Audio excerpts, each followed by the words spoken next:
15 বছর পর রিয়াল মাদ্রিদকে হারালো ইংলিশ জায়ান্ট লিভারপুল। বুধবার রাতে চ্যাম্পিয়ন্স লিগের ম্যাচে লস ব্লাঙ্কোসদের 2-0 গোলে হারিয়েছে আর্নে স্লটের শিষ্যরা। সেই সাথে লিগে নিজেদের জয়ের ধারাও অব্যাহত রাখল তারা।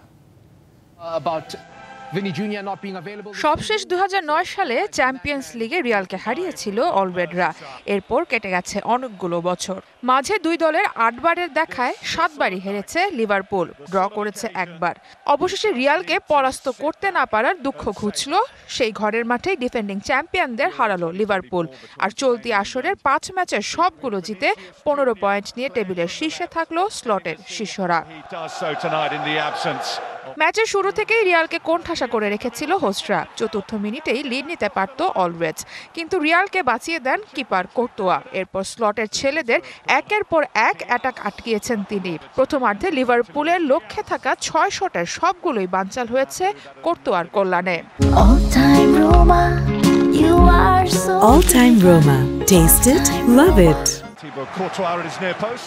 তবে সেকেন্ড হাফে কোর্তোয়া দুর্গ ভেদ করেন ম্যাক অ্যালিস্টার। নিচু এক শটে দলকে লিড এনে দেন এই আর্জেন্টাইন মিডফিল্ডার। এরপর সমতায় ফেরার দারুণ সুযোগ পেয়েছিল মাদ্রিদ। 59 মিনিটে লুকাস ভাস্কেসকে ফাউল করায় পেনাল্টি পেয়ে যায় ডিফেন্ডিং চ্যাম্পিয়নরা। কিন্তু সেই উচ্ছ্বাসে গুড়েবালি সবাইকে অবাক করে পেনাল্টি মিস করেন কিলিয়ান এমবাপ্পে।